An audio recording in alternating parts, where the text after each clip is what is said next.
My girlfriend admitted, "I've been using your credit card to pay my ex's rent." I replied, "That's kind of you." Then I reported the card stolen and filed a police report. Her face when officers showed up at her workplace.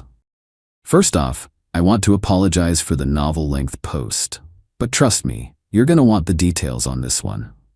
Imagine getting a notification from your bank at 3 a.m. about a $1,200 charge while you're half asleep. Now imagine discovering that same charge has happened monthly for the past 7 months, and your girlfriend of 2 years has been the one authorizing it to pay her ex-boyfriend's rent. Welcome to the absolute circus that has been my life for the past 2 weeks. I, 34M, have always been careful with money. Growing up with parents who declared bankruptcy twice will do that to you. I check my accounts regularly, keep a budget, and save aggressively. But I'm not stingy. I just like knowing where my money is going. My girlfriend Melissa, 31F, moved in with me about a year ago.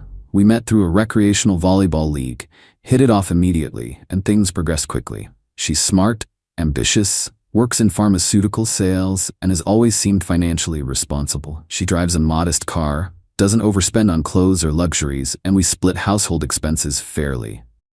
Or so I thought. I have 2 credit cards. One for everyday purchases and bills that I pay off monthly, and another premium card with travel benefits that I use sparingly. I'm meticulous about checking the main card, but I'll admit I got lazy with the premium one since I rarely use it. It's mostly for emergencies and big purchases. Melissa knew about both cards. The premium one stayed in my desk drawer since I rarely needed it. Looking back, I realized she'd occasionally offer to organize my desk or look for stamps, all opportunities to access the card. About 2 weeks ago, I was having trouble sleeping, so I decided to check my accounts on my phone. The notification that popped up was for the premium card, $1,200 authorized to Property Management LLC just hours earlier. Confused, I opened the account history. Same charge, same company, same amount, every month for the past 7 months. A total of $8,400. At first, I thought it was fraud. I almost woke Melissa to tell her, but something made me pause. Instead, I did some digging. The property management company was local. Their website conveniently had a tenant portal. On a hunch, I tried logging in with Melissa's email address. After trying several variations of passwords she commonly uses, her dog's name plus birth year, her mother's maiden name, etc., I got in. It took about 5 attempts before I hit the right combination. What I found floored me. I was looking at the account for Unit 407 at Lakeside Apartments. Tenant, Jason Williams. Monthly rent, $1,200. Payment method, MasterCard ending in 4567. My card. Jason, her ex-boyfriend. The one she claimed to have broken up with over 2 years ago because he was immature and couldn't keep a job. The one she supposedly hadn't spoken to since. I sat there in the dark, phone illuminating my face, trying to process this information. Why would my girlfriend be secretly paying her ex-boyfriend's rent with my money? I didn't confront her immediately. Instead, I spent the next 2 days gathering evidence, taking screenshots, and documenting everything. I also contacted my bank to flag the charges as unauthorized, but asked them not to cancel the card just yet. I wanted to hear Melissa's explanation first. On Friday evening, I took Melissa to dinner at our favorite restaurant. After our meals arrived, I casually asked, "So how's Jason doing these days?" The color drained from her face. "What? Why would you ask about him?" "Just curious how his living situation is. Lakeside Apartments is nice. Unit 407, right? Has a pool view?" She stared at me, fork frozen halfway to her mouth. "How do you know that you've been paying his rent with my credit card for the past 7 months? About that." I slid my phone across the table showing the payment history. What followed was a masterclass in excuse-making. It's not what you think. He was going through a really hard time. He lost his job because of me, so I felt responsible. It was only supposed to be for a month or 2. I was going to tell you. I was going to pay you back. And my personal favorite, he's been blackmailing me with photos. That last one made me pause. Blackmailing you with what photos? She squirmed. From when we were together. He threatened to send them to my work if I didn't help him. That might have been believable if I hadn't already seen the messages in the tenant portal. The property management system had a communication section where tenants and landlords exchanged information. Since Melissa was handling all communications for Jason's apartment, I could see notes she'd attached to payments and responses from the management. Comments like, "Thanks babe, you're the best," and "Can't wait to see you Friday," and "Miss your cooking" didn't exactly scream blackmail victim. "So he blackmails you, but also sends heart emojis and you're visiting him to cook dinner?" I asked, more stammering, more excuses. Finally, the truth trickled out. She'd never actually broken up with Jason. He'd been her side piece for our entire relationship. She paid his rent because he was between jobs, for 2 years apparently. But she was with me because I was stable and had good prospects. Lucky me, right? I took a slow sip of water and said, "That's kind of you, supporting your ex like that." She looked relieved at my calm reaction. "I'm so glad you understand. I promise I'll break it off with him and pay you back every cent." I nodded thoughtfully. Sure. Actually, would you excuse me for a minute? Need to use the restroom." In the restroom, I called my bank and reported unauthorized transactions on my credit card. Then I called the non-emergency police line and filed a report for credit card fraud. The officer I spoke with said they'd follow up quickly given the significant amount involved and the recurring nature of the fraud. When I returned to the table, Melissa was texting frantically, probably warning Jason. "Everything okay?" I asked. "Yeah, just work stuff." She smiled too brightly. "So, are we good?" "I promise this will never happen again." "Oh, I know it won't," I replied, signaling for the check. I paid with my other card, left a generous tip, and we headed home in uncomfortable silence. Once home, Melissa launched into damage control mode, crying, promising to make things right, saying she'd always loved me more. I let her talk herself out while I packed a small overnight bag. "Where are you going?" she finally noticed. "I think it's best if I stay at my brother's tonight. Give us both some space." "But we need to talk about this." "We already did. You've been stealing from me and cheating on me. Not much more to discuss." I left her standing in the living room, mouth open in mid-protest. The next morning was a Saturday. Melissa had to work. Her pharmaceutical company ran weekend educational events at medical offices. I returned home after she left and changed all the locks. I also packed up her essential belongings into boxes and placed them in the garage. Then I waited. Around 2 p.m. my phone rang. Unknown number. "Hello? Is this Derek Morgan?" A professional female voice. "Yes, it is. This is Officer Reyes with the county police. We're following up on your fraud report.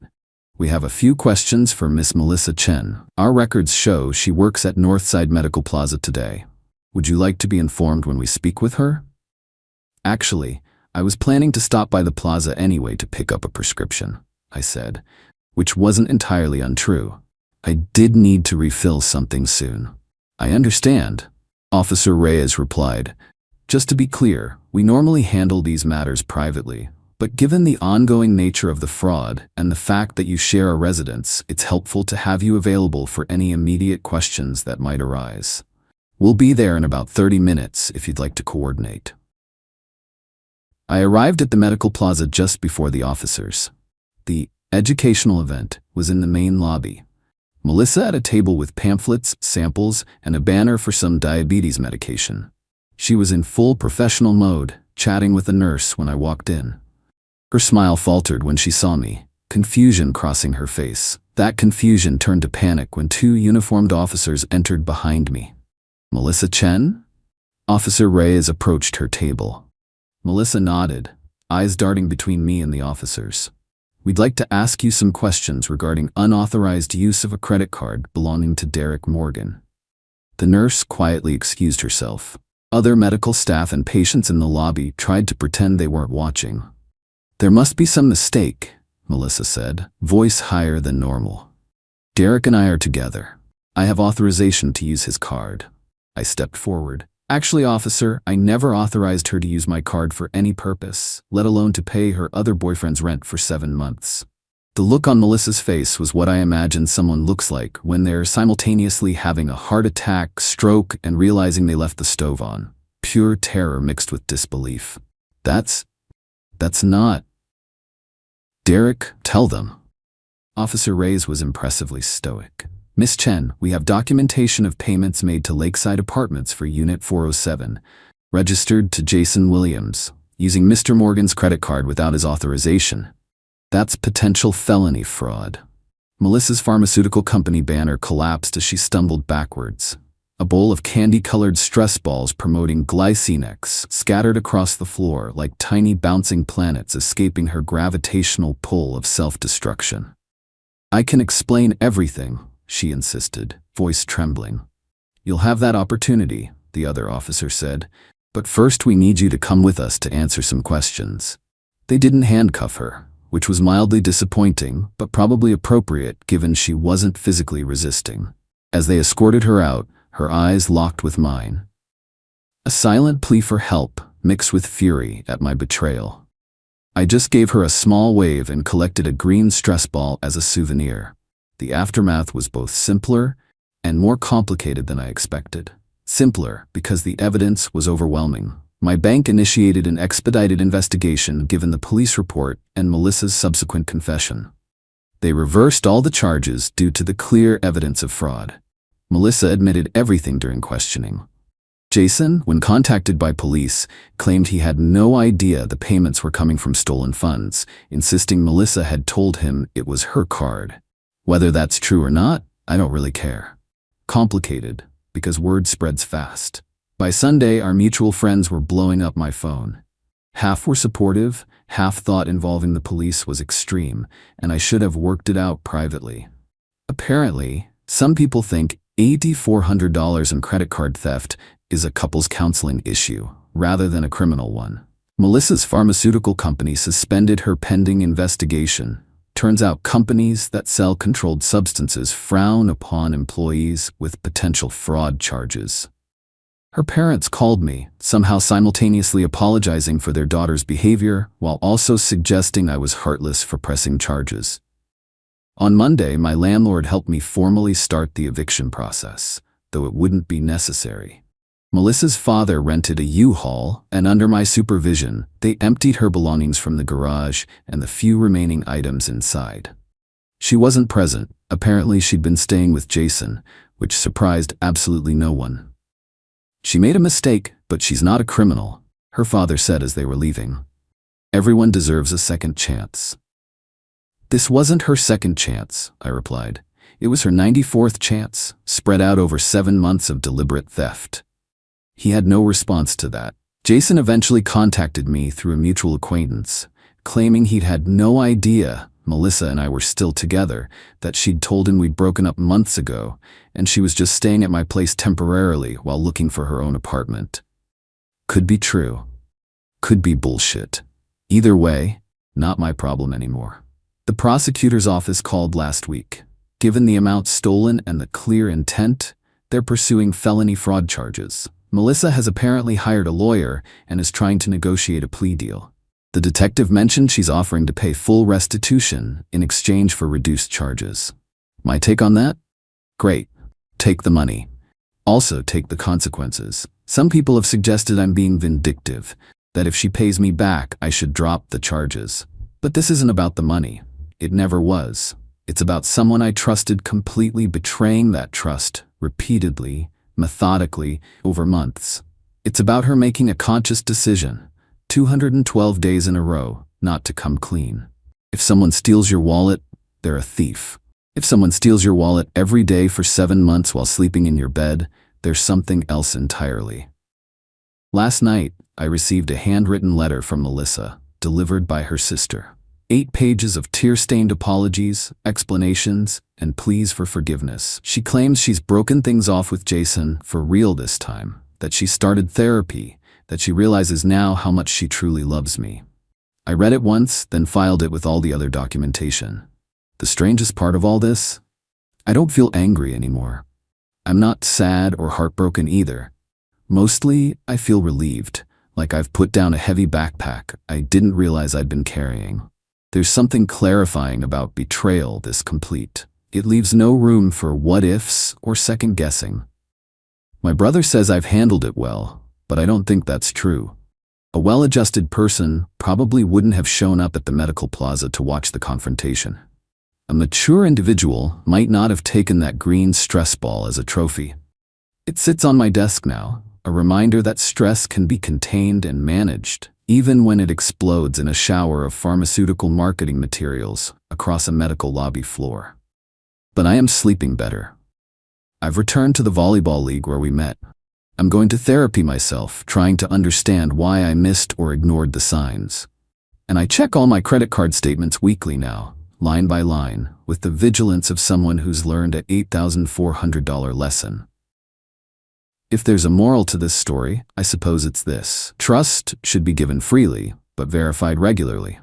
And if you're going to commit credit card fraud, maybe don't pay for a recurring monthly expense that creates a perfect paper trail directly back to your paramour's love nest. Or maybe the moral is simpler. Don't be an idiot like Melissa. Update 3 months later.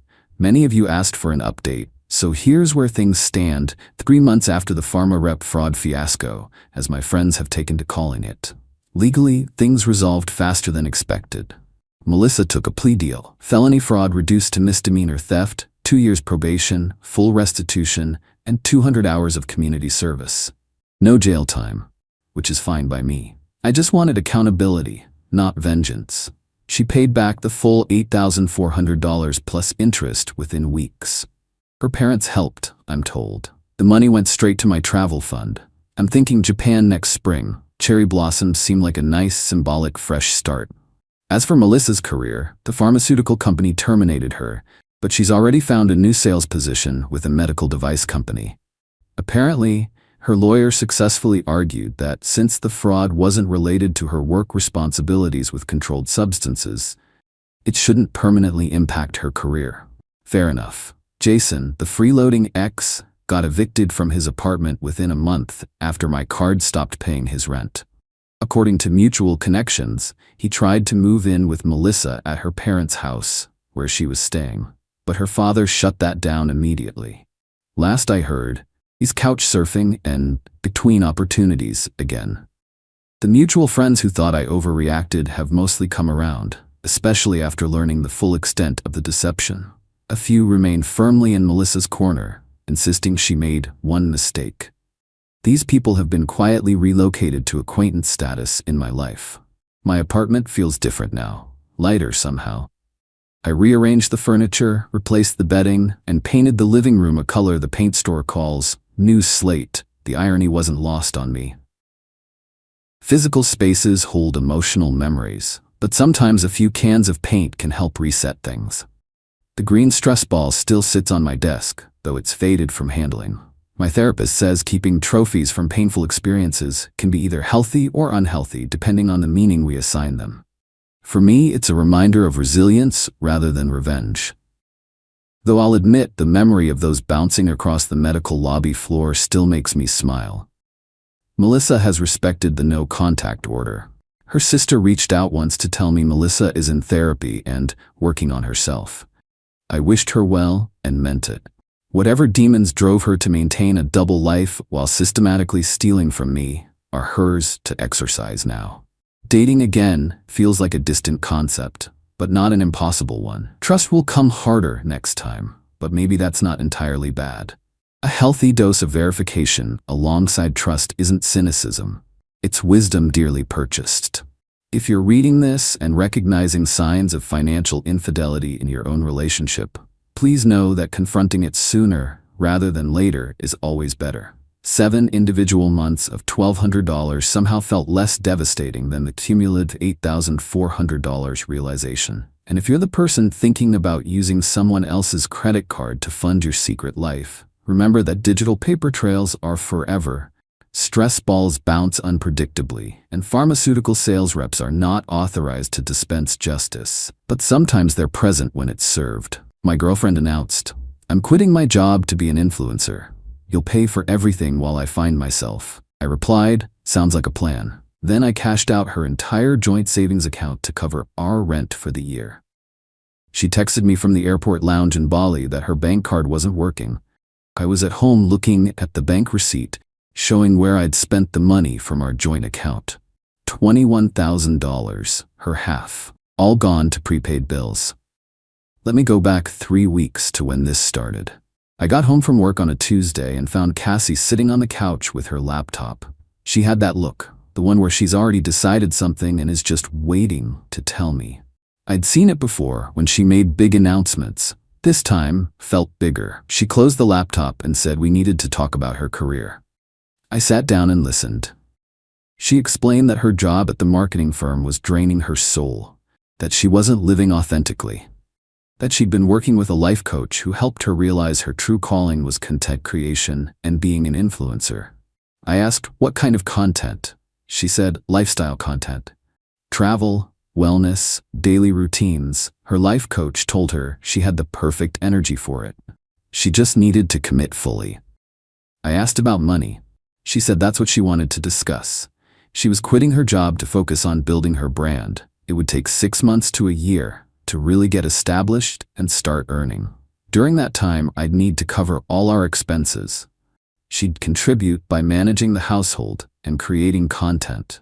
I asked if she was serious. She said, completely serious, that this was her dream and I needed to support it. That couples support each other through career changes. I asked about her half of the bills. She said bills were just material concerns, and I needed to think bigger picture about investing in our future together. We'd been together for 3 years, living together for 1. She made decent money at her job, about the same as me. We split everything 50-50. Rent, utilities, groceries. It worked fine. Now she wanted me to bankroll her Instagram dreams while she found herself. I asked how much she'd saved up for this transition. She said that wasn't the point, that her savings were for business investments, equipment, clothes for content, maybe travel for location shoots. She couldn't use that money for boring stuff like rent. I looked at her for a long moment.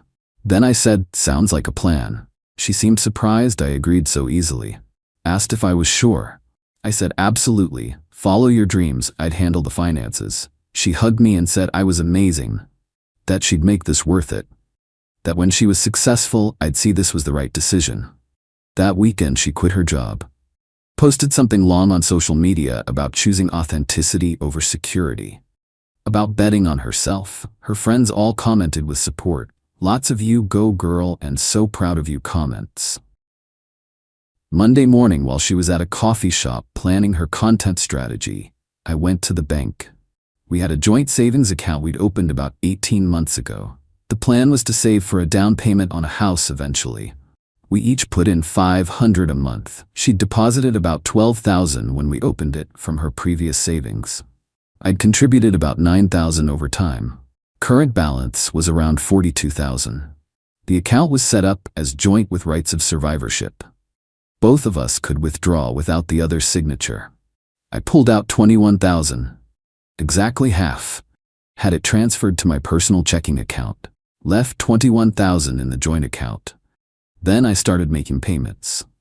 Our rent was $1,700 a month.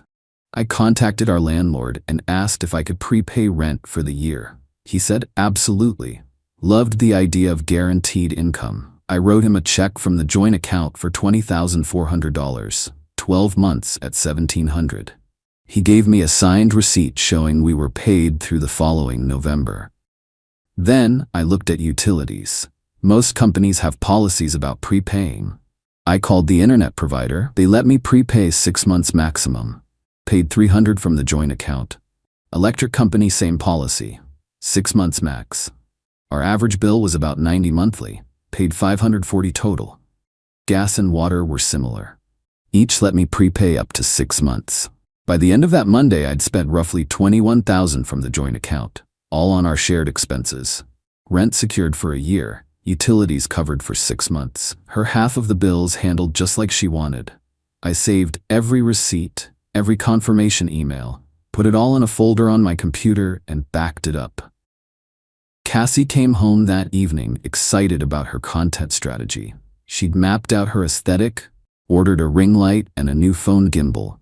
Said she was meeting with a photographer later that week for professional shots. I asked how much. She said $800, but it was an investment in her brand.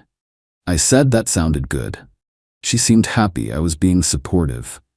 Over the next week, she spent money constantly. New clothes for content, A skincare routine that cost $300 because her skin needed to look good on camera. Subscriptions to editing apps. A designer bag for outfit content.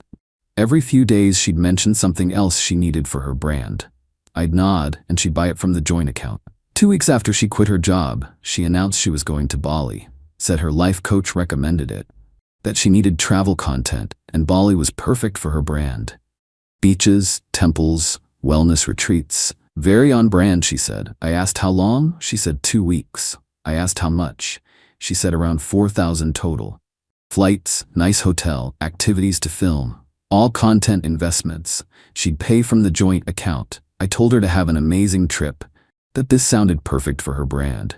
She was excited. I was being so supportive. Said when she came back with all this content, her following would explode. She left on a Friday morning. I drove her to the airport. She was so excited she barely looked at me when she got out. Just grabbed her bags and rushed inside. I went home and pulled up my tracking spreadsheet. Rent prepaid through the following November. Utilities prepaid through July. Total spent from the joint account was $21,000, her half of the original $42,000 balance. Meanwhile, she'd been spending. Equipment and supplies over 2 weeks came to about $6,000. Her Bali trip was $4,000. Total of $10,000 spent by her from what remained in the joint account after I withdrew my half. The math worked out to roughly $11,000 left in the account. But she hadn't been checking the balance regularly, just swiping the card whenever she needed something for her brand. Saturday morning, I got a text. She'd landed and Bali was beautiful. Sent me a picture of her hotel room. Very nice, looked expensive. Sunday, she posted her first travel content. Professional shot of her on a beach at sunset. Caption about following your dreams and living authentically. Got maybe 200 likes from friends and family. Monday, she posted more. Temple visit, fancy breakfast, yoga on the beach. Her follower count went up by about 50 people. Tuesday afternoon, my phone started buzzing. Multiple calls from Cassie. I was at work in a meeting, so I let them go to voicemail. Then texts started coming through. Her card declined. The joint account card. She'd tried to pay for a spa treatment. It got declined. She checked the app. The balance showed $11,000. That couldn't be right. There should be way more. What was going on? I texted back during a break, said the balance was correct, that she'd spent about $10,000 in 2 weeks, and I'd withdrawn my half of the savings before she started her spending. What was left was hers. My phone immediately started ringing again. I sent it to voicemail. Another meeting starting. She called 4 more times over the next hour. Finally, I texted her, said I was at work and would explain everything later, that she should check her email. I was sending her a detailed breakdown. The email had a spreadsheet attached.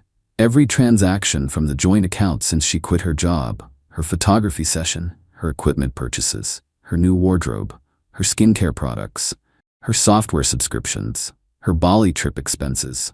Running total showing about $10,000 spent by her. Then a separate section. My withdrawal of $21,000. Explanation that I'd taken exactly half of the account balance. Then the list of what I'd spent it on. Rent prepaid through November. Internet prepaid through July. Electric prepaid through July. Gas prepaid through July. Water prepaid through July. Total approximately $21,000. A note at the bottom. She'd asked me to pay for everything while she built her brand. So I paid for everything. Our shared living expenses for the next several months, using her portion of the joint savings, just like she'd suggested. She called again immediately. I was finally done with meetings, so I answered. She was screaming before I even said hello, said I'd stolen her money, that I had no right, that she needed that money for her business, that I'd sabotaged her dream deliberately. I said I didn't steal anything, that I withdrew my own funds from a joint account, which was completely legal. That I then spent her portion on our shared bills, which she'd said she couldn't contribute to anymore. That everything was documented and she was welcome to review all receipts. She said I knew that money was for her business. I said she never specified that. She said paying rent a year in advance was insane. Nobody does that. I said our landlord was happy to accept it, that I'd gotten a receipt, that we didn't have to worry about rent for months now. She said I'd ruined everything, that she couldn't finish her trip properly, that she couldn't create the content she'd planned. I said she still had $11,000. That should cover the rest of her 2 weeks in Bali plus plenty more. She said it wasn't enough, that she'd had other plans. I suggested coming home early, saving what she had left. She said I was being cruel, that I knew how important this was. I said I did know. That's why I made sure our bills were covered, so she wouldn't have to worry. She hung up. Her friend Melissa texted me an hour later, said I was being unreasonable, that Cassie was having a breakdown in her hotel in a foreign country because I'd stolen her money. I sent Melissa the spreadsheet, showed every transaction, every receipt, proved I'd withdrawn my own money and spent her portion on shared bills. Melissa didn't text back after that. Cassie came home 4 days later instead of 2 weeks. She'd cut the trip short and used a credit card for the flight change. Came through the door, furious, started yelling immediately, said I'd humiliated her, that she'd had to tell everyone she was cutting her trip short because of an emergency, that her content strategy was destroyed. I asked why she didn't just tell people her budget changed. She said that would make her look unprofessional, like she couldn't plan properly. I said she couldn't plan properly. She'd spent $10,000 in 2 weeks without tracking her balance. She said those were business expenses. I said business expenses still need budgets. She said I didn't understand entrepreneurship, that sometimes you have to invest heavily at first. I said investing is fine, but the money was meant for our shared future. She said I'd agreed to support her dream. I said I was supporting her. All our bills were covered for months. She had no expenses except her personal things. She could get a part-time job to fund her influencer work. She said that defeated the whole purpose, that she needed full-time focus on content. I told her that wasn't my problem, that I'd done my part, that she'd made choices with her money and now had to live with them. She moved into the spare room that night, said she couldn't look at me. I was fine with that. The next few days, she was on her phone constantly, complaining to friends about me. I could hear her through the wall, telling them I'd sabotaged her, that I'd stolen her savings, that I was controlling and financially abusive. Her friend group started messaging me, saying I needed to fix this, that Cassie had sacrificed her career and I destroyed her chance. I sent them all the same spreadsheet. Most stopped messaging after seeing the actual numbers. Her life coach called me, said Cassie was in a vulnerable state and needed support. I told the life coach that Cassie was an adult who made decisions about her own money, that I'd supported those decisions by ensuring our bills were paid. The life coach said I was being overly literal and not emotionally present, that Cassie needed emotional support, not financial logic. I said emotional support didn't pay rent. Hung up. Cassie tried changing tactics after a week. Came out of the spare room and said we needed to talk. Sat down and said she'd been thinking, that maybe she'd moved too fast. That maybe she should have kept her job and done the influencer thing on the side first. I agreed that would have been smarter. She said she wanted to fix things. Asked if I'd help her financially to finish building her foundation. Just a few thousand more to really establish things properly. I said no. She got angry. Said I was being petty and vindictive, that I was punishing her for chasing her dreams. I said I wasn't punishing anyone, that she'd chased her dreams using her money and now her money was mostly gone. That was just reality. She said we were supposed to be partners, that partners help each other. I said partners also communicate before making life-changing financial decisions. That partners don't announce they're quitting their income and expect the other person to fund everything indefinitely. She started crying, said I didn't believe in her, that if I loved her, I'd want her to succeed. I said I did want her to succeed, just not with my money funding it. She called me heartless and went back to the spare room. 2 weeks after Bali, she started job hunting, posted on LinkedIn that she was exploring new opportunities. Didn't mention the influencer career. Her Bali posts were still up on Instagram, but she wasn't posting new content. Her follower count had settled around 400 followers after spending $10,000 and quitting her job. Not exactly a great return on investment. She got some interviews, started wearing work clothes again, looked miserable every time she left the apartment. One evening she came home and said she had an offer. Different marketing firm, similar role to her old job, slightly less pay. Started in 2 weeks. I said that was good news. She said it wasn't good news, that she was giving up on her dream. I said she was being realistic. She said I'd destroyed her confidence, that she couldn't pursue her passion anymore because I'd made sure she couldn't afford to.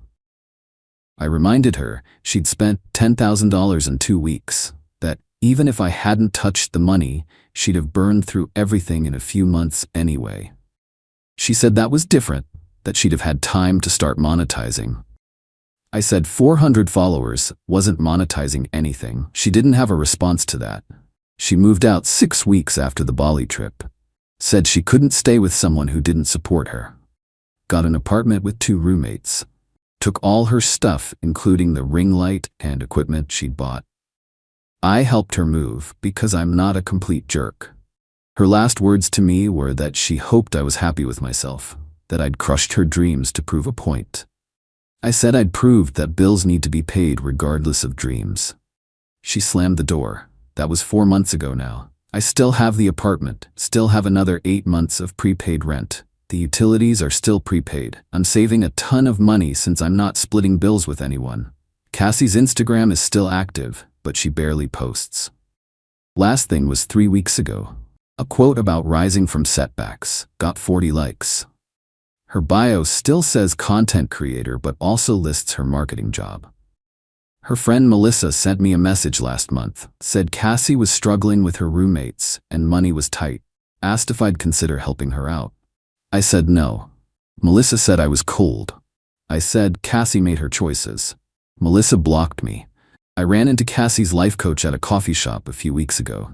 She recognized me and came over, said she hoped I'd learned something from this experience, that supporting a partner's dreams was important. I said I'd learned that paying rent in advance was actually pretty convenient. She walked away shaking her head. Someone from Cassie's friend group posted something vague on social media about people who sabotage others. Didn't name me, but it was obvious. Said some people can't handle when their partner wants to grow and evolve. That small-minded people hold back visionaries. A mutual friend messaged me asking what really happened. I sent him the spreadsheet. He responded that Cassie had told everyone a very different story, that I'd stolen her money and abandoned her in Bali. I told him he could believe whatever he wanted, but I had receipts for everything.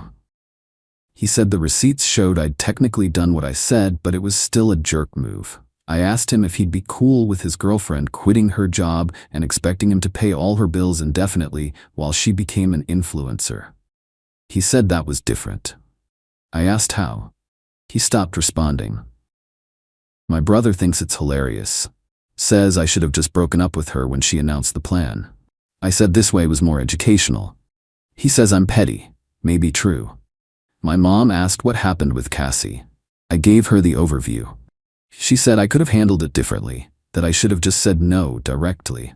I said I did say no, just in a way that taught a lesson. Mom said that was manipulative.